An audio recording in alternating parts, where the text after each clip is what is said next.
Thank you very much to everyone for coming to join us with this session.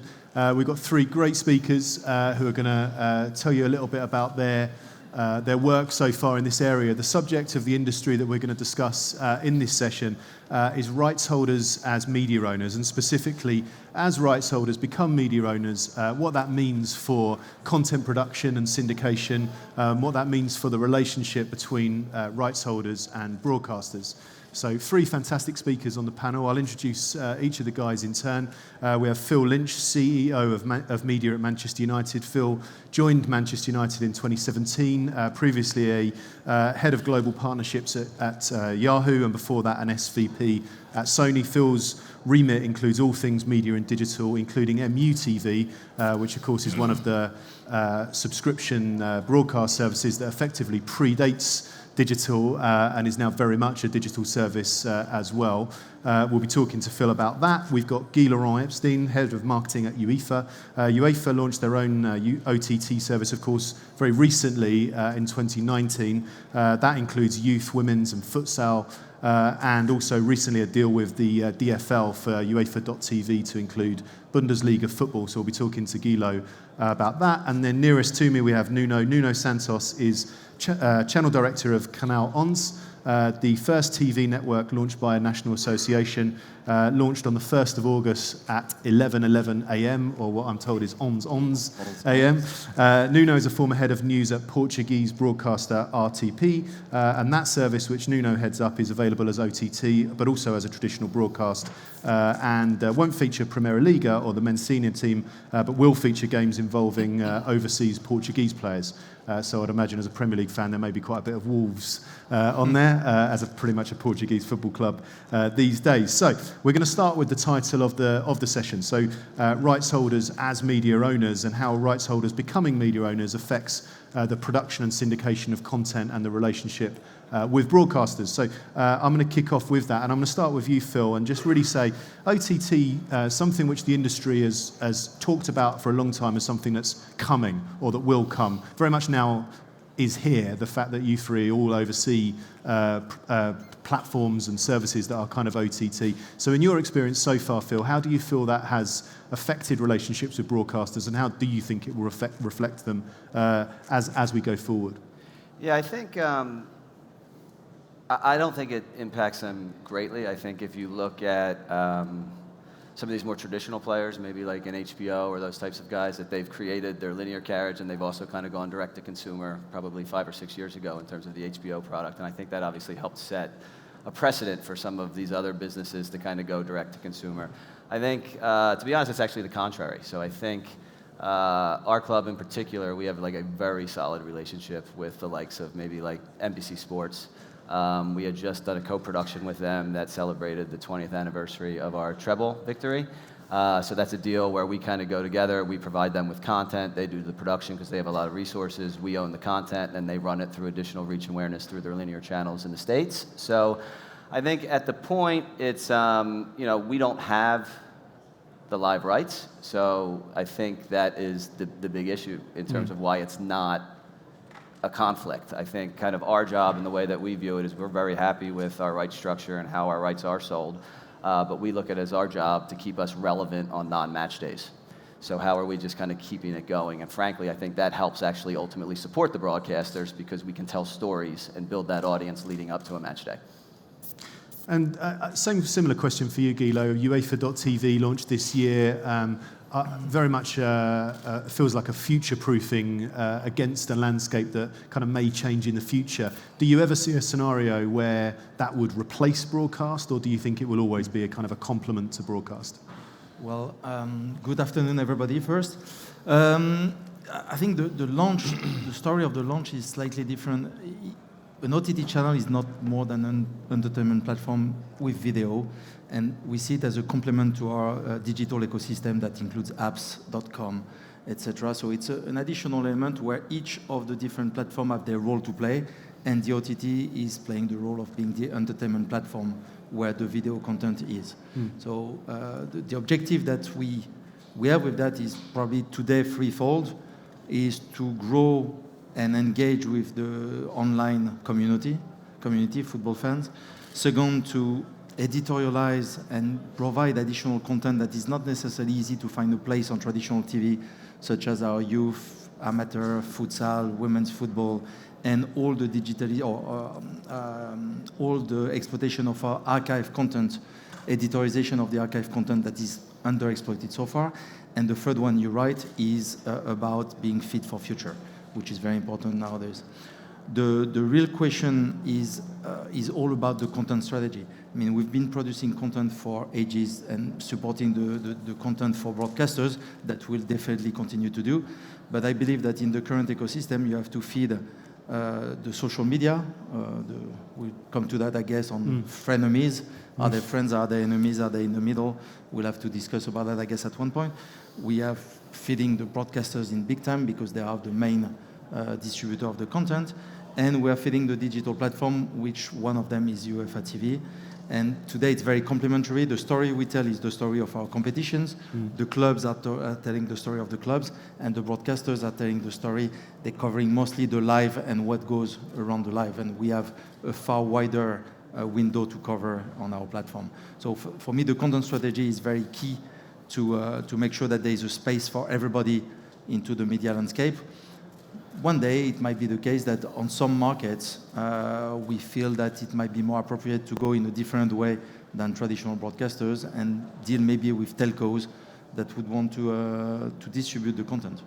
Okay, thank you. And Nuno, Guy-Laurent mentions telecoms, which is, of course, one of the platforms, telecoms operators that Canal Ons is available through.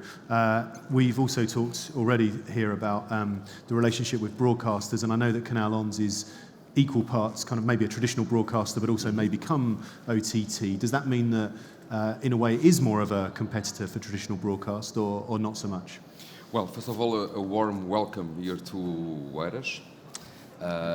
It's better to be in Oeiras than in Wolverhampton right now, I believe. Yes, always, I think, yeah. Try to answer to your question. In our case, yes, I can say that we are a classical broadcaster, because I think that even the cable channels are classic TV, are not anymore the innovative TV. When I start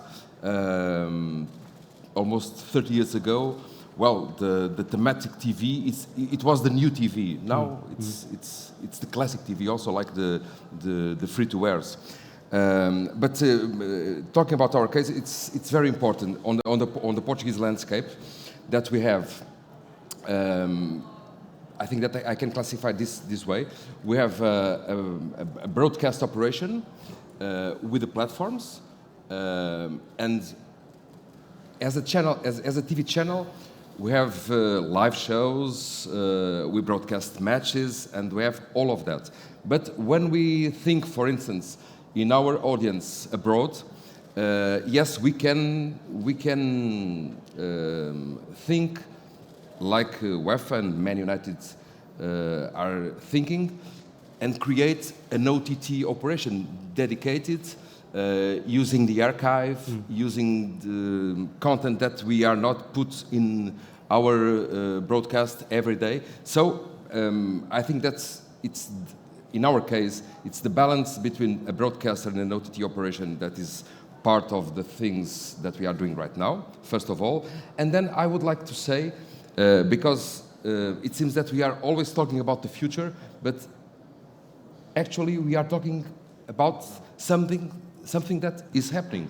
Yeah. It's happening with you, it's happening with UEFA, and it's happening in a more a place a little bit small like Portugal, but it's an interesting market because, as you know, markets with our dimension sometimes are very interesting to understand the trends and what can happen. Absolutely. And in terms of, we've talked already about the different reasons why these guys' platforms exist, and Guy-Laurent talked about fan engagement, and obviously MUTV is a paid-for service, so there's a revenue aspect there. for Man U as well. Part of the work that we do at Seven League is helping organisations, digital, to achieve what their organisational objectives are. So really good digital platforms will always be something that achieve your organisational objectives. And I suppose, therefore, the question around KPIs, and again, I'll kind of come back to you, Phil, to come this way again.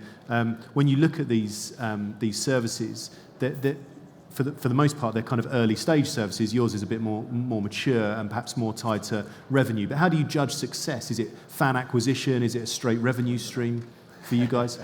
No, it's a great question. I think there's a couple ways to look at it. And I think if you look at kind of the top of the funnel strategy reason, it's about data, right? I mean, the only reason you would go over the top is to have that direct-to-consumer relationship and to get that data, which has not freely come through linear television because you just don't have the ability to provide that data. So for us, it's about ultimately, obviously there are basic KPIs like number of subscribers, which have hard numbers and we need to target. But I think effectively more it's about getting people in, understanding what they're doing, really paying attention to content production, where we're losing fans, where one show is particularly doing well in Indonesia but not in Canada, and just using all of this different data to then ultimately drive the CRM system. So I think we don't look at it very much as like individual products. We kind of look at it as sums of the whole. So for us, it's about data that feeds into that CRM system, which then allows us to sell tickets or merchandise or whatever it might be. So it's about getting people into the funnel. I think MUTV is interesting, and what supports that statement is we have a free front porch. So right now we have kind of two apps. We have a free, what we call the Club app, which is the most downloaded app in football, and then we have a separate app, which is MUTV, so free and subscription. And we could have a dialogue of does that make sense and is it worth combining them and those sort of things. But because of the business cases are so different and the content's so different, we've decided to keep them separate at the moment. But we don't just talk to the consumer like an MUTV consumer or a Hercules consumer. It's about the ecosystem. So it's about leveraging the data, I guess, is the short way to answer the question. And there's a huge value to data as well. I mean, all of us who work in digital talk about this all day long, every day, which is the extraordinary amount of value that is placed in getting fans' data in. I want to ask Nuno and Guy-Laurent about that as well. But Phil, since you mentioned CRM and since United were one of the most high-profile sports teams to go in on GDPR, actually, and very high-profile messaging to fans around the pitch on match days that we could all see on TV around re-registering effectively. So how has the CRM overlapped with your OTT offer? Yeah, it is funny that you bring that up because the amount of positive press we got about our GDPR campaign was phenomenal. But for us, it was actually, we didn't really spend a lot of time thinking about it. There was new legislation. We are 100% dependent on our database of putting the right message at the right time in front of the right user. And I think when you have, everybody had a pretty decent heads up that this was happening.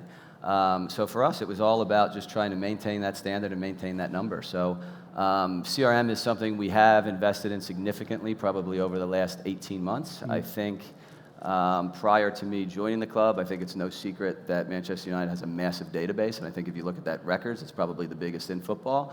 But there's a big focus now in terms of quality of the data, and how do you underline all of the different data points to that email address, and how do you understand that people, and I think we've made a lot of great strides in that, and I think that's all been relatively recent. I'd probably say within the last kind of 9 to 18 months, to be fair. And for two services that have launched post-GDPR, Canal Ons and UEFA.tv, very much I know about fan acquisition and getting emails into a database. I'll start with you, Guy-Laurent, but it's clearly for UEFA.tv, if you haven't registered yet, it's not a paid service, it's an email registration service, so clearly the email... I have. I did. So clearly oh, everyone else has. I won't do a show of hands, but... yeah, very good. But it clearly, harvesting email addresses of fans is clearly a big part of that. Yeah, well, exactly. I think the KPIs to start with, effectively, we are only behind registration wall and no paywall.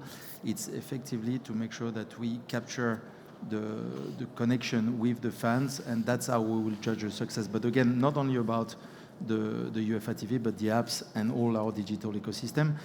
To enhance our fan community and ultimately you could also just have a direct dialogue with the people there and knowing them better and being able to engage better with them. But also it's something that our sponsors, as an example, are looking for. They are looking for our fans. They are looking for our community, and that's why they partner with us. And this is very important for us, and being fully GDPR compliant, obviously, that we can interact with the partners from the digital standpoint. And I think it seems to me very interesting to see that in the recent 18 months, we had 3 digital native companies joining our family of sponsors. We had Booking.com, Expedia, and Alipay in China, or Chinese origin, but that is coming to conquer the world, I believe. And first, it's very good for us because it reinforces that it seems that we're in a good direction with regards to the digital strategy, and they see the benefit of what we are building, collecting that data and having a dialogue with the fans that they can also benefit from. And also, it's very interesting to see, and I think it's valid for all of us, that those companies that were theoretically, they have access to all these data directly because that's their business, they see the benefit of traditional sponsorship. And I believe that a big part of this development that we're doing in the database building, it will suit our sponsors, and that's where the indirect revenue will come from. Just while we're with Guy-Laurent, I'll ask about your frenemies comment about social media, and I wanted to ask you about, for example, YouTube, which whether or not you define YouTube as social, but your UEFA.tv URL used to go to a YouTube channel. Of course, now it goes to UEFA to the OTT service. How does that affect your kind of strategic thinking about the way that you would use a channel like YouTube, for example? But that's a very good question, and again, it's coming back to the content strategy. I mean, we need to make sure that we build a strategy around all our content that is match content, but also all the original programming that we are producing, all the shoulder programming that we are doing around the matches, and all the editorialization of the archive fits to the different type of platforms. So probably we'll use social media more as a referral towards our main platform. Not only because it doesn't work only like this, but we will use them like this. YouTube is a special animal to deal with because we will still continue to have content there, but again, with a view to bring people back to the OTT at one point.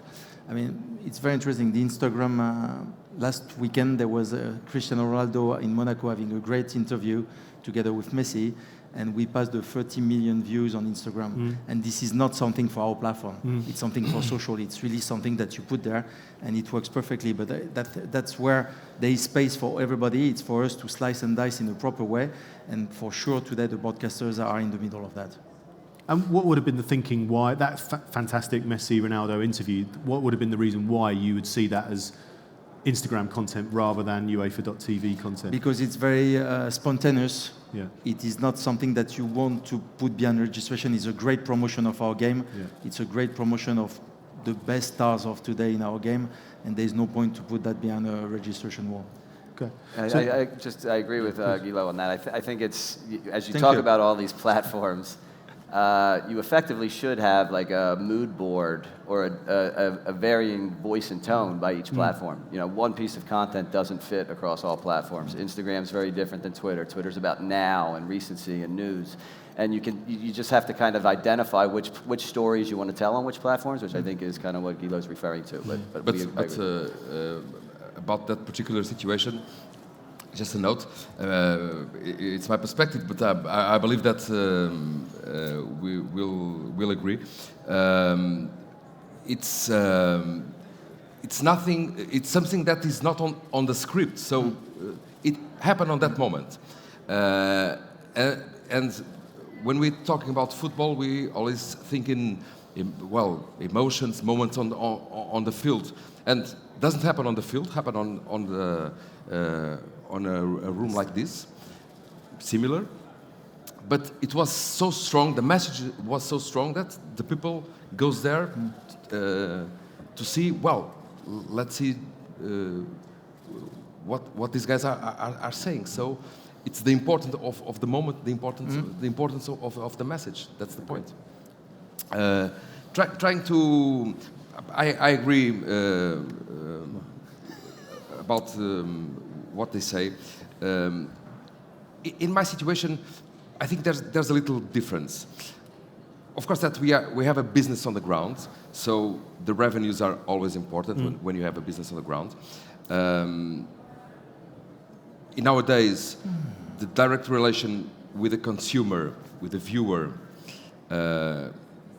it's a key factor in our industry. So I think it's not necessary to say much more about that.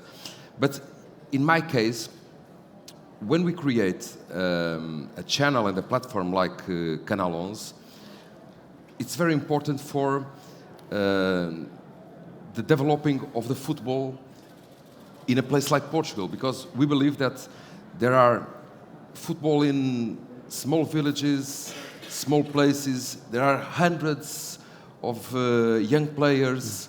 For instance, it's also important for the developing of the women's football. So, of course, that I repeat, we have a business on the ground. So, I have always that in my mind. But at the same time, we have a kind of public service to do, and we need to do it as an FA. We can do it. We are not a traditional broadcaster like the others. Yeah. I want to talk about the different types of OTT. So again, at 7 League, when we advise clients on what their OTT strategy should be, one of the things that we talk about is around AVOD, SVOD, TVOD, so hopefully everyone's relatively familiar with the terminology, but if not, advertising video on demand, i.e. free to the user but paid for by ads, subscription video on demand, i.e. the user pays but there's no ads on that platform, and TVOD being transaction video on demand, i.e. the kind of big one-off events, sort of pay-per-view type kind of events. I'm interested in where the panel thinks the sport industry will go. And Nuno, I'll start with you because of your background as head of news at a major broadcaster. The news industry, of course, has wrestled with this for quite a long time. There are news websites that are behind paywalls. There are news websites that are free but funded by ads. Where do you think the sports industry will eventually go in terms of kind of advertising video on demand, subscription video on demand, maybe even transaction video on demand for major events? Well, I remember, I think, I cannot, let's see, 3-4 years ago, I made a communication and I said to the audience, well, it was nothing new for me, and for part of the audience probably no, but the majority of the people that at that time were in the room said, well, it seems that a very strange... And I said, well, platforms like, in near future, like Facebook, like Google, they will run for the sports rights. Yeah. That's what we have. Then, about the SVOD, about the VOD, when we think in content like the movies, the kids' content, the news, what happened during the last 10, 15 years, and it's connected with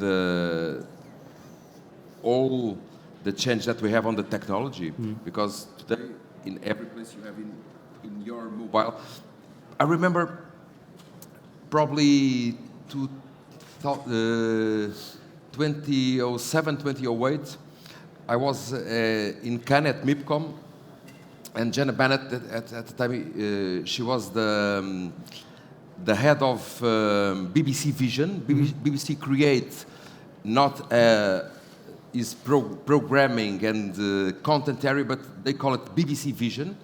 And she said, well, no one in the future will watch. At that time, they produce War and Peace, the Tolstoy book. Yeah. A TV series, and she said to the audience, "Well, no one will watch War and Peace on a something like this." Yeah. And well, it was a very reasonable way to put the things. But what happened is my kid, with 10, almost 11 years, he watched all the series. Everything on that, yeah. on a device like this. And I always telling him, well, pick up the iPad because it's a little bit bigger, or go to your room and, well, you have a big screen. So what we have, it's a big change in, I was talking 2007, we are in 2019, 12 years.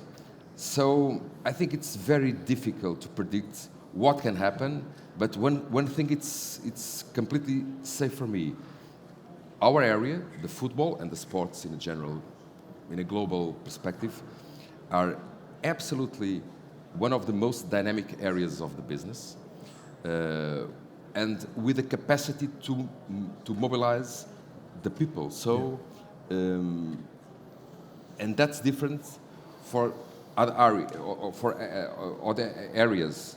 For instance, well, let me I think that I will finish. I think that if we put a question like this, we will have capacity for, in the near future, to have at the same time Netflix, Amazon Prime, and so on and so on and so on. You have capacity for all of that? I don't know. I think it's difficult. But in sports and in football, we have a long way to do. Well, let me pick up on that point around various other subscription services, Netflix, Amazon that you mentioned.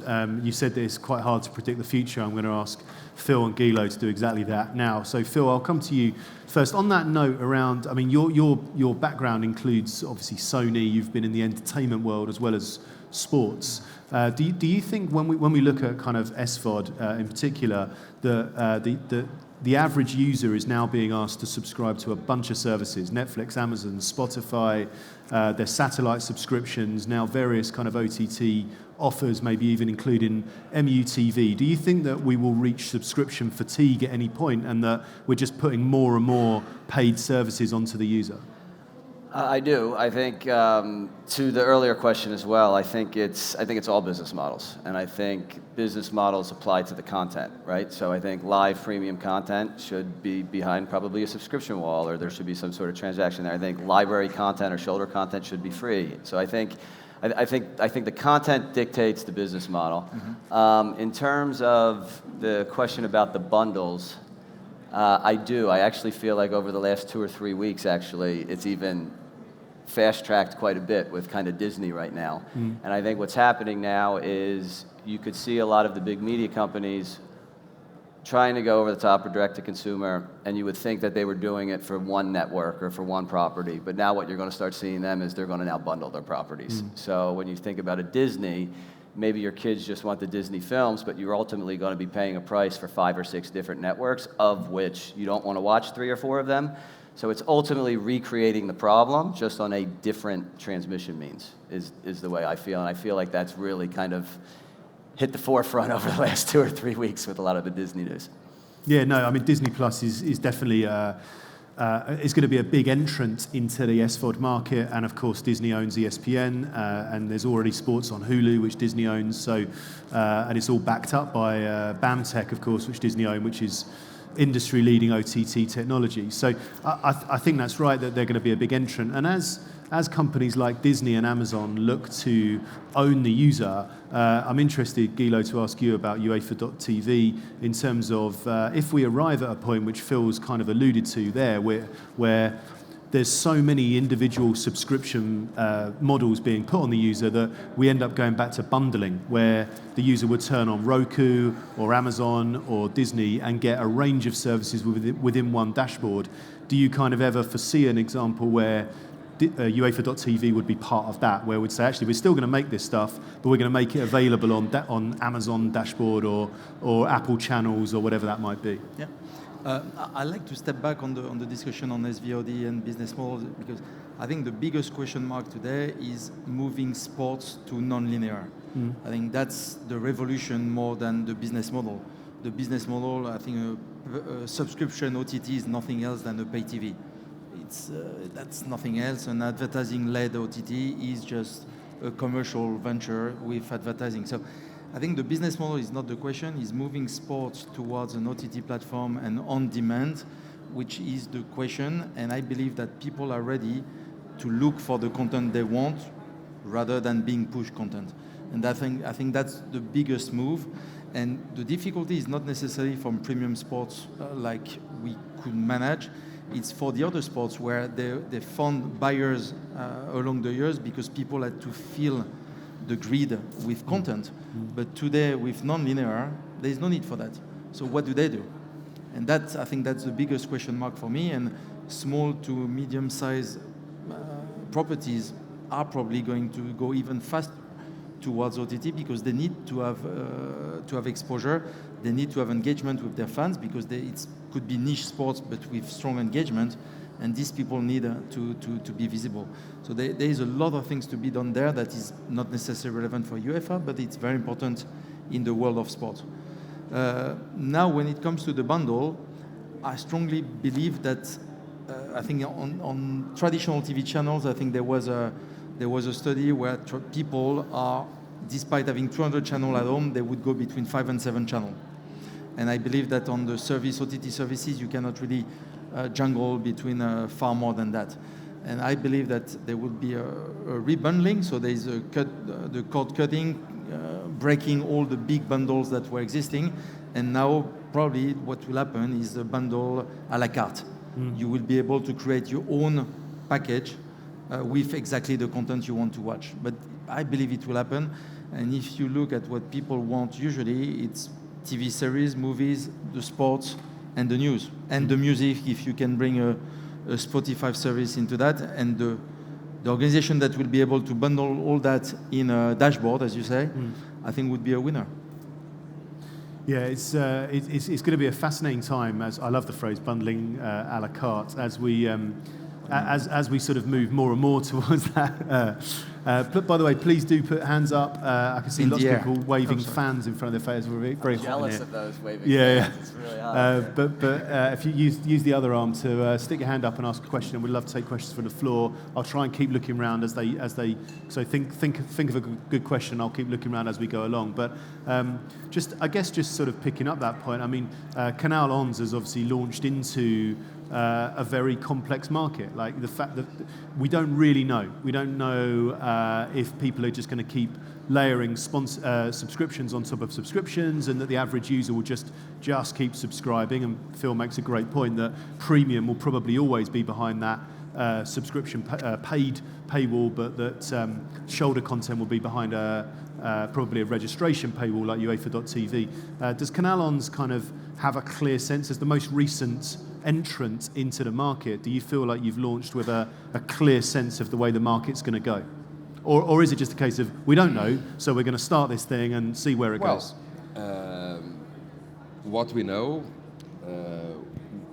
we did our job. So we know what is the market in Portugal, what is the general landscape in sports area, what we need to do and what we want to do. But if you ask me, and to be completely honest and to be serious, what will happen in 5 or 10 years, I think that no one inside the room has the capacity to say, well, it will be this way or that way. And I can say that based on my experience, because when I start to work, well, it was in the 80s, in the end of the 80s, but well, it was not so far away. In the Portuguese market, in the general of the European markets, we have one free-to-air, and it starts the private networks. So you look to what we have right now, and all the things change. So no one can tell what will happen in a short way term. But here we are, ready for what will happen. At 7 League, we actually do know what's coming, but you have to pay a consultancy fee to find out. You know. Yeah, we know. Probably you know better than well, I don't know. the majority of the people. And we pay you to tell us. But even you you don't know all the things. No, they're And unknowns. you know that. They are unknowns. You can say that it's not true, but it's true. For sure. No, that's true. What we know, I believe, is that there will always be space and willingness to pay for premium sport. Yeah. Yeah. I think whatever is the distribution model that will happen, that will always happen. Just on that point, Phil, I wanted to ask you, as the owner of the only sort of paid-for, subservice within this conversation, are there unexpected challenges that come with being a paid service? So many rights, and this whole session, of course, is around rights holders becoming broadcasters, rights holders becoming content syndicators. When you do that and there's a payment element, there must be areas around payment gateways, owning people's data, customer service. What if I want my money back and I want to unsubscribe? There must be hidden challenges around that. All of those, but even kind of up the food chain a little bit. I think ultimately, again, I said earlier, everything's kind of about the desire to just get data. But I also think it's about chasing this elusive and younger audience that I think Nuno was speaking to about his children. And I think, if you look at our breakdown of subscribers on linear versus digital, it's 50 to 33. And that presents a problem because you should speak to a 50-year-old differently than you speak to a 33-year-old. And not only should you do that differently, you should speak to somebody in the United States differently than you should speak to somebody in China or Japan. So in terms of a truly global brand, there's a lot of challenges there just at the start in terms of content before you even get into all of the issues that you talked about. I think it's a very valid point, and I'm sure what you see on your desk is I think a lot of companies now are seeing this as a trend. So they want to, right, 5 years ago, you'd walk around, everybody, I need an app. And nobody knew what an app, they just needed an app because they were reading about it in all of the magazines. And I think that's kind of happening now with OTT. Everybody's saying, I need an OTT service. And I think a lot of people are underestimating exactly the things you talked about. The streaming cost, streaming is significant. If you're talking about streaming a 90-minute football match in HD or 4K, that's got a significant cost to it. You got customer service, you got refunds, you got transaction costs on everything that's popping. So, there's little tricks you can do to simplify it, right? So one of our big things about MUTV is we are a very attractive product in the summer. We have our first team tour matches, live football, a lot of acquisition comes in that way.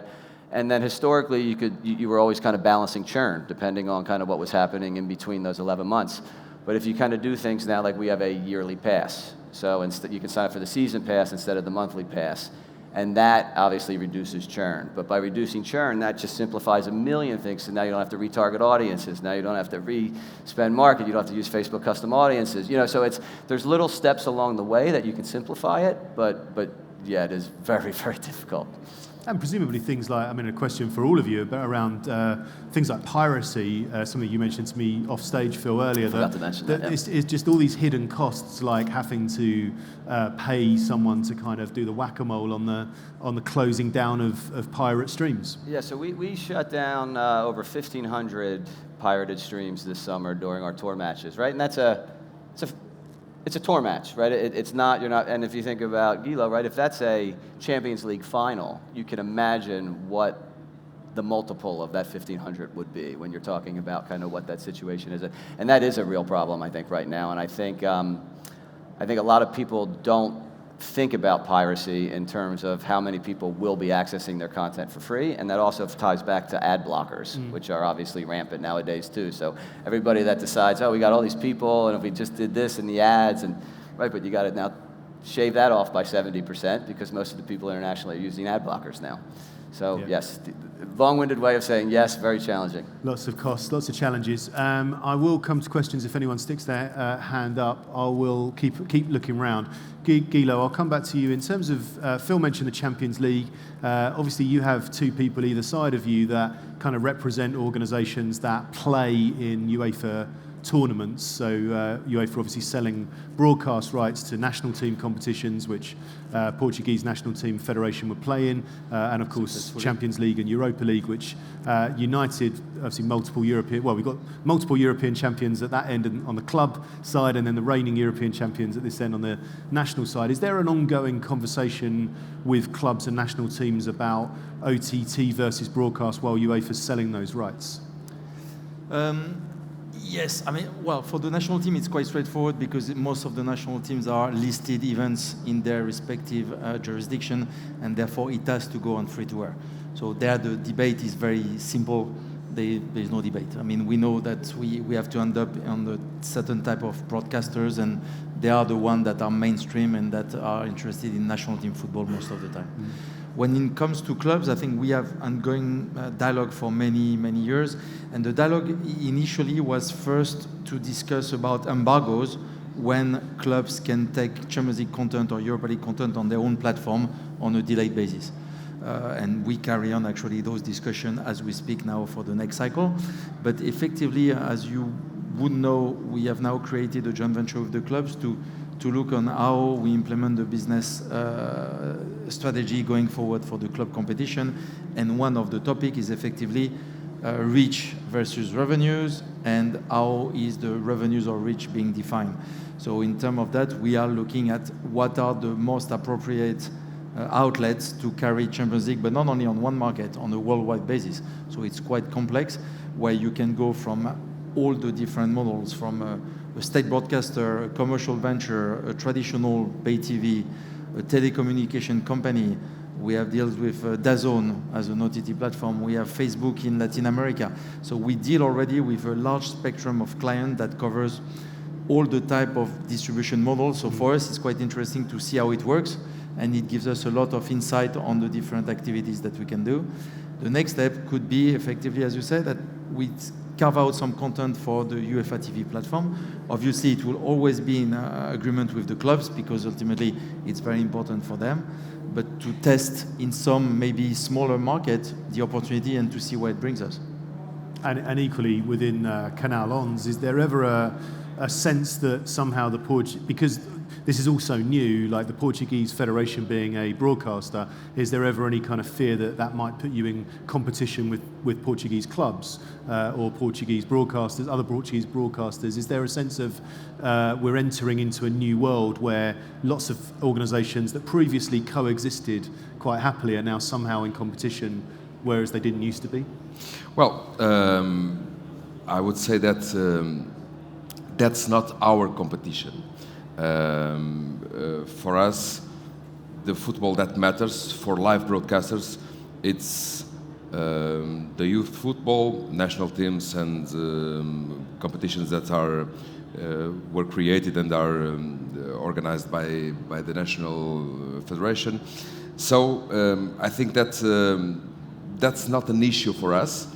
But if we are talking in 5 years distance, I don't know what will happen.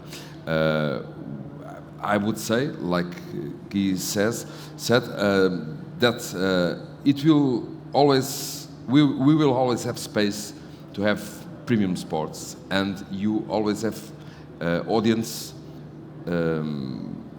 with capacity to pay. I think that it's safe to say that.